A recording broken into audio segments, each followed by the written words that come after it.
ओम नमः शिवाय। आज आम देवदेव महादेव शिवशंकर महात्म जाना एवं तत्सहित मार्कंडेय ऋषिंकर जन्म वृत्तांत जानिबा। यह घटनाटी सत्ययुगर घटना। नर्मदा नदी कूल महिष्मती गोटे अंचल अच्छी से अंचल गोटे ब्राह्मण परिवार बास करते। से भृगु ऋषिंकर वंशधर थे। से ब्राह्मण ना हेउछि मूर्कंड एवं तांको स्त्री ना हेउछि मारुदत्ती। मूर्कंड एवं तांको स्त्री हला मारुदत्ती। ये स्वामी स्त्री दुई जन महाधर्मपरायण, सबले पूजा अर्चना रे समय देउथले, पुराण पाठ करुथले, वेद पाठ करुथले। ये सबले शिव पूजा करथले। शिव पूजा मुख्य लक्ष्य थिला। प्रत्येक दिन शिव पूजा करथले। एमती किछि समय कटि चलला, बढ़ी चलला।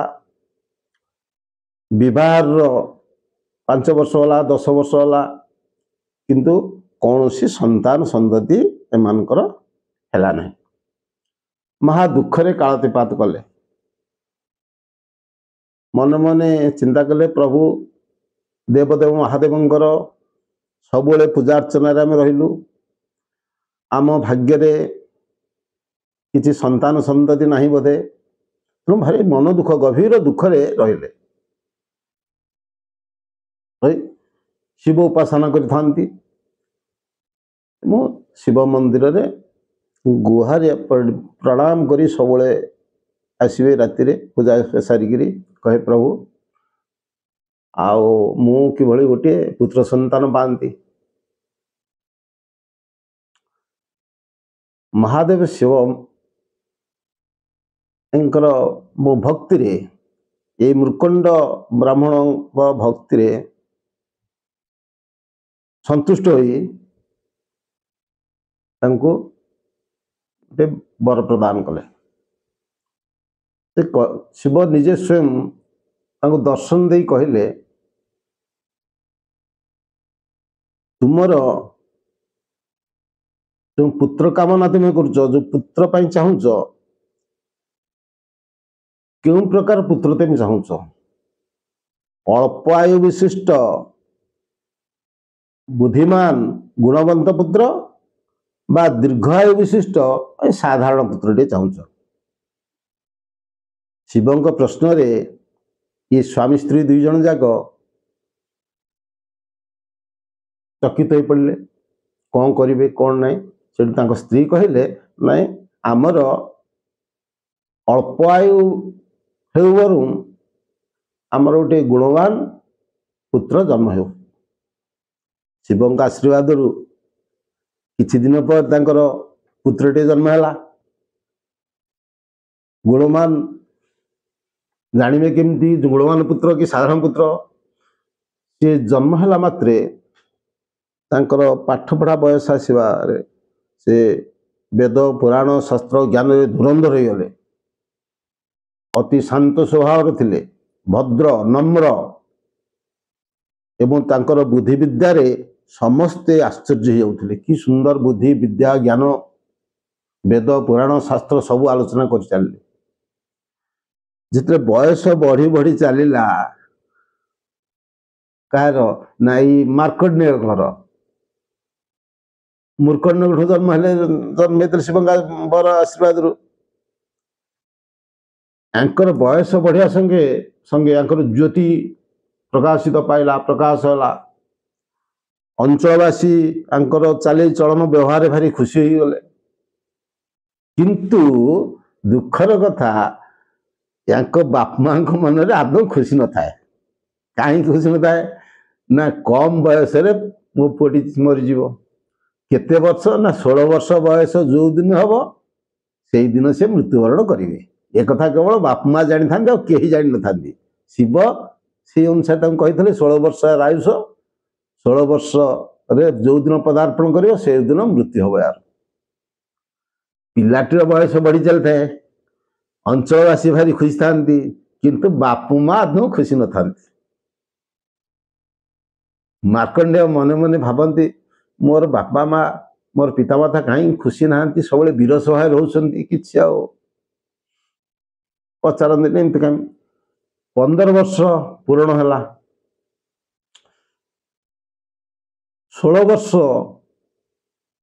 जन्म जयंती जो दिन से दिन 16 वर्ष से मृत्युवरण करेंगे। आ बाप माँ मनरे आ सुख नहीं खाया पिया करना भारी शरीर क्षीण हो आसला चिंतार। मार्कंडेय पचारे माँ को कहले माँ तुम कहीं क्षीण देखा तुम मन विषन्न देखा तुम खुशी ना हो कौन असुविधा है माँ कहना मत। माँ कहे कि पुअर तोर मृत्यु हो माँ कही प्रकाश कर पारे ना तो मार्कंडेय कहले माँ तुम्हें जो तुम्हें दुखी अच्छ मु जानी। माँ आश्चर्य हो गले कहले बापा तू कौन आम कौन पे दुखी अच्छु कहलु ना मोर 16 वर्ष रे मु मृत्युवरण करी शिवंकर यहाँ बर तेणु मोर 15 वर्ष पूरीगला 16 वर्ष हम मु मृत्युवरण करने आउ तुम बापा माँ मन मध्य आदौ टिके सुख ना। आश्चर्य होले माँ कहले ये किपर जानला ये वेद ज्ञान शास्त्रज्ञ हो जाते ये सब कथा जानी पड़ते तेणु से कहले माँ तुम्हें आदौ दुख कर ना जी जन्म देइछि से ही मते रक्षा करिवे जो शिवं कृपारु आशीर्वाद रु मु जन्म होइछि से शिव मते रक्षा करिवे। जो दिन 16 वर्ष तार जन्म जयंती आसला सकाळु मार्कंडेय गाधई पाधई पूजा फूल पूजा अर्चना धरी शिव मंदिर में प्रवेश कले। शिव मंदिर प्रवेश करी पूजा अर्चना आरंभ कले ओ नमः शिवाय पढ़िले महामृत्युंजय मंत्र जप कले। महामृत्युंजय मंत्र ओम त्र्यंबकं जजामहे सुगंधिं पुष्टिवर्धनम उर्वारुकमिव बंधनान् मृत्युर मुख्य मामुतात यही महामृत्युंजय मंत्र बारंबार जप करी चलिले। जिते ठीक मृत्यु समय आसला जमराजा मृत्यु देवता जमराजा आसी पहुंचीगले देखले ये कौन कर मार्कंडेय शिवलिंग को जाबुड़ी की धरी साढ़े महामृत्युंजय मंत्र जप चली किंतु से तो निश्चित मृत्यु देवता से मृत्यु जार जो समय से नवा विधि नियम से पालन करेंगे। कौन कले जो जम दौड़ी जो फास फास मंदिर भीतर को पकईले आणिमा को बांधिकी मार्कंडेय को फासटी पकई सी तो शिवलिंग को जाबुड़ी की धरी फास सह शिवलिंग को धरला फासटी बांधीला सी जिते भिड़िले जिते भिड़िले दौड़ी जम भिड़िले से शिवलिंग दोहलिला ये तो जाबुड़ी धरते सह शिवलिंग बांधी दोहलिला आउ शिवलिंग दोहलिला जिते शिव आ समाधि शिव बाहर साथी शिव उग्र मूर्ति धरिकी बाहर रागिगले किए शिवलिंग को दौड़िकी अस्त्यस्त कर पकड़ा देखला जम देवता पूरा भयंकर मूर्ति धरी त्रिनेत्रु अग्निस्फुरित है से मृत्युवरण कले किए से जम देवता मृत्युवरण करदे से मरीगले। ଯଦି ଯମଦେବତା ମରିଗଲେ ତାହେଲେ ସଂସାର ନିୟମ ଯମ ତ ହେଲା ମୃତ୍ୟୁ ଦେବତା। ଯେତେବେଳେ ମୃତ୍ୟୁ ବନ୍ଦ ହେଇଗଲା, ଯେତେବେଳେ ଯମ ମରିଗଲେ ମୃତ୍ୟୁ ବନ୍ଦ ହେଇଗଲା, ଆଉ କେହି ମରିଲେନି। ଆଣିବ କିଏ? ସେ ଯମ ତ ମାରିବା ଆଣିବା ଲୋକ, ମୃତ୍ୟୁ ଦେବତା ସିଏ। ଆଉ ମରଣ ସଂସାରରେ ମରଣ ବନ୍ଦ ହେଲା। ଜୀବ ଜଗତ ଭାରସାମ୍ୟ ଆଉ ରଖିଲାନି। ଦେବତା ମାନେ ସମସ୍ତ ଦେବତା ମାନେ ମିଶିକିରି ଚିନ୍ତା କଲେ ବର୍ତ୍ତମାନ ତ ଆଉ ଜୀବ ତ ଅସହ୍ୟ ହେଇଯିବ, ସୃଷ୍ଟିର ଭାରସାମ୍ୟ ରହିବନି। ଯାଇ ସମସ୍ତେ ଯାଇ ଶିବଙ୍କୁ ପ୍ରାର୍ଥନା କଲେ, ଶିବଙ୍କୁ ଅନୁରୋଧ କଲେ, କହିଲେ ମହାପ୍ରଭୁ ଆପଣ ଯମର ପୁନର୍ଜନ୍ମ ଜୀବନ ଦିଅନ୍ତୁ। ଦେବତା ମାନଙ୍କ କଥାରେ ଶିବ ରାଜି ହେଲେ ଏବଂ ପୁନର୍ଜନ୍ମ ଦେଲେ ଯମକୁ। ଏବଂ କହିଲେ ଯମକୁ, କହିଲେ ଇଏ ମୋର ପରମ ଭକ୍ତ ମାର୍କଣ୍ଡେୟ, ୟାକୁ କେବେ ହେଲେ ମୃତ୍ୟୁ ସ୍ପର୍ଶ କରିପାରିବ ନାହିଁ। ଯମଦେବକୁ ନିର୍ଦ୍ଦେଶ ଦେଲେ। ତେଣୁ ଆମର ସେଇଦିନ ଠାରୁ ମାର୍କଣ୍ଡେୟ ଚିରଞ୍ଜୀବୀ ହେଇ ରହିଲେ। ମାର୍କଣ୍ଡ ସଦା ସର୍ବଦା ତପସ୍ୟାରେ ଥାନ୍ତି, ସଦା ସର୍ବଦା ତପସ୍ୟାରେ ଥାନ୍ତି। ସେ ମନେ ମନେ ଚିନ୍ତା କଲେ, ତପସ୍ୟା କରୁଥାନ୍ତି, ସବୁବେଳେ ଭାବୁଥାନ୍ତି, ଚିନ୍ତା କରୁଥାନ୍ତି ଯେ ଏ ସୃଷ୍ଟିଟା କେମିତି ସୃଷ୍ଟି ହେଲା, ଏ ପ୍ରଳୟ କଣ, ପ୍ରଳୟ ହେଲେ ସୃଷ୍ଟି କୋଉଠି ଯାଏ, କୋଉଠି ରହେ, ଏ କଥା ସବୁବେଳେ ମନରେ ଚିନ୍ତା କରୁଥାନ୍ତି। ଚିନ୍ତା କରି ମହାମାୟାଙ୍କ ପାଖରେ ଧ୍ୟାନରତ ରହିଲେ, ୟାର କାରଣ ଜାଣିବାକୁ। ଧ୍ୟାନରତ ଥାନ୍ତି, ଆଶ୍ରମରେ ତାଙ୍କର ଯୋଗରେ ଥାନ୍ତି, ସବୁବେଳେ ଧ୍ୟାନରେ ଥାନ୍ତି। ପ୍ରଳୟ କଣ ଜାଣିବେ, ଭଲ ସୁନ୍ଦର କଥାଟିଏ, ପ୍ରଳୟ କଣ ଜାଣିବେ। এই ସମୟରେ ପ୍ରଳୟ, ସବୁ ତ ଭଗବାନ ବିଷ୍ଣୁଙ୍କର ମାୟା, ପ୍ରଳୟ ଆସିଲା। ପ୍ରଳୟ ଆସିଲା, ଇଏ ତ ଯୋଗରେ ଧ୍ୟାନରେ ବସିଛନ୍ତି, ପୃଥିବୀ ଜଳାର୍ଣ୍ଣବ ହେଇଗଲା, ଇଏ ମଧ୍ୟ ଜଳରେ ବୁଡ଼ିଗଲେ, ଇଏ ମଧ୍ୟ ଜଳରେ ବୁଡ଼ିଗଲେ, ଇଏ ଭାସିଲେ, ଆଉ ମାର୍କଣ୍ଡ ଋଷି ଭାସିଲେ, ସବୁ ବୁଡ଼ିଗଲା, ପହଁରିଲେ, ଆଉ କଣ କରିବେ। ମାର୍କଣ୍ଡ ଋଷି ପହଁରିଲେ, ଦେଖିଲେ, ଯେତେବେଳେ ଅନେଇଲେ ଚାରିଆଡ଼େ ପୃଥିବୀ ନାହିଁ, କିଛି ନାହିଁ, ଜଳାର୍ଣ୍ଣବ, ପାହାଡ଼ ପର୍ବତ, ଗଛ ଲତା, ଜୀବଜନ୍ତୁ କେହି ନାହାନ୍ତି, ଆକାଶ ନାହିଁ, ସୂର୍ଯ୍ୟ ନାହିଁ, ପବନ ନାହିଁ, ଅଗ୍ନି ନାହିଁ, କିଛି ନାହିଁ, ଖାଲି ଜଳ ଜଳ ଜଳ ସବୁଆଡ଼େ। ଏକା ସିଏ ଭାସୁଛନ୍ତି ଜଳରେ, ଦିନେ ନୁହଁ, ଦି ଦିନ ନୁହଁ, ଲକ୍ଷ ଲକ୍ଷ ବର୍ଷ ଜଳରେ ଭାସିଲେ ମାର୍କଣ୍ଡ, ଆଉ କେହି ନାହାନ୍ତି, ସବୁ ସୃଷ୍ଟି ଅଦୃଶ୍ୟ ହେଇଯାଇଛନ୍ତି, କେହି ନାହାନ୍ତି। ଏମିତି ଭାସୁଛନ୍ତି ଭାସୁଛନ୍ତି ଭାସୁଛନ୍ତି। ଭାସିବା ସମୟରେ ସେ ଦେଖିଲେ ସେ ଜଳ ମଧ୍ୟରେ ଗୋଟେ ବର ଗଛଟି ଅଛି, ବଟ ବୃକ୍ଷଟି ଅଛି। ସେଇ ବଟ ବୃକ୍ଷର ଗୋଟେ ପତ୍ରରେ ଗୋଟେ ଛୋଟିଆ ଶିଶୁଟି ଶୟନ ଅବସ୍ଥାରେ ଅଛି, ଶୋଇବା ଅବସ୍ଥାରେ ଅଛି।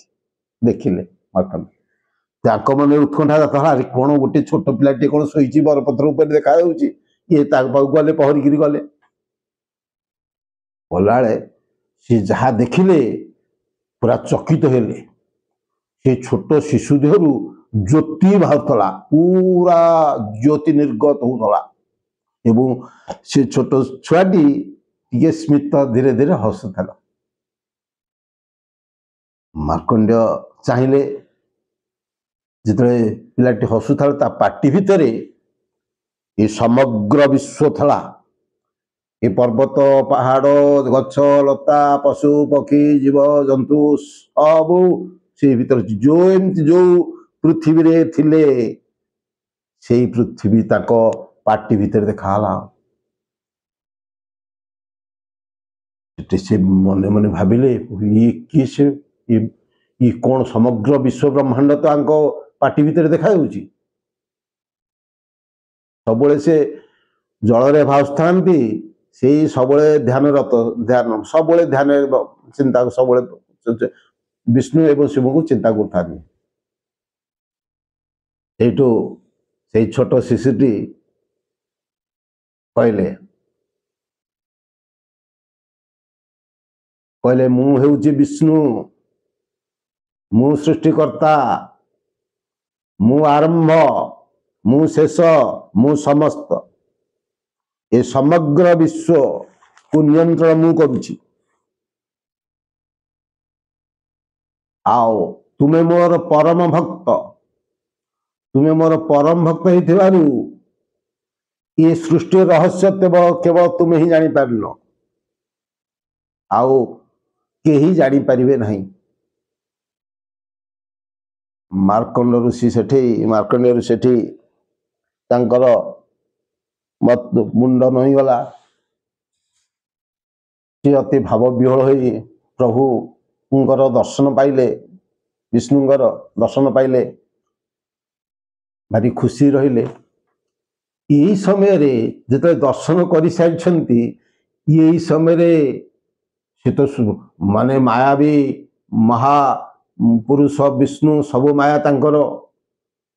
ସେ ଯେତେବେଳେ ଟିକିଏ ଚକ୍ଷୁ ମାର୍କଣ୍ଡଟିଏ ଚକ୍ଷୁ ଖୋଲି ଦେଇଛନ୍ତି, ସେ ଯୋଉ ଆଶ୍ରମରେ ଧ୍ୟାନ କରୁଥିଲେ ସେଇ ଆଶ୍ରମରେ ଅଛନ୍ତି। ଦେଖିଲେ, ଆଉ ଯୋଉଠି ଧ୍ୟାନ କରୁଥିଲେ, ଯୋଉଠି ବୁଡି ଯାଇଥିଲେ, ପଳଉଥିଲେ, ଜଳ ବୁଡି ଯାଇଥିଲା, ପୁଣି ଦେଖିଲା ବେଳକୁ ସେଇ ଜାଗାରେ ସେ ପୁଣି ଧ୍ୟାନରତ କରୁଛନ୍ତି, ଧ୍ୟାନ ମଗ୍ନରେ ବସିଛନ୍ତି। ସେ ଜାଣିଲେ ପ୍ରଭୁ ବିଷ୍ଣୁ ତୁମର କି ମାୟା, ତୁମେ ହିଁ ସର୍ବ ସୃଷ୍ଟିକର୍ତ୍ତା ପ୍ରାର୍ଥନା କଲେ ଏବଂ ସଦାସର୍ବଦା ଆଜି ପର୍ଯ୍ୟନ୍ତ ମଧ୍ୟ ସେ ଧ୍ୟାନରତ ଯୋଗ କରୁଛନ୍ତି। ବର୍ତ୍ତମାନ ସେ ଚିରଜୀବୀ ହେଇକି ଅଛନ୍ତି। ଆମର ପୁରାଣ ଶାସ୍ତ୍ରରେ ଜଣାଯାଇଛି ସେ ହିମାଳୟରେ ଗୋଟେ ଗୁମ୍ଫା ଭିତରେ ବର୍ତ୍ତମାନ ଯୋଗରତ ବୋଲେ ଆମର ବିଶ୍ୱାସ, ପୁରାଣ ବିଶ୍ୱାସ। ଆଜି ମୋର ଏତିକି ମୁଁ ଆଲୋଚନା କଲି। ପରେ ଧନ୍ୟବାଦ।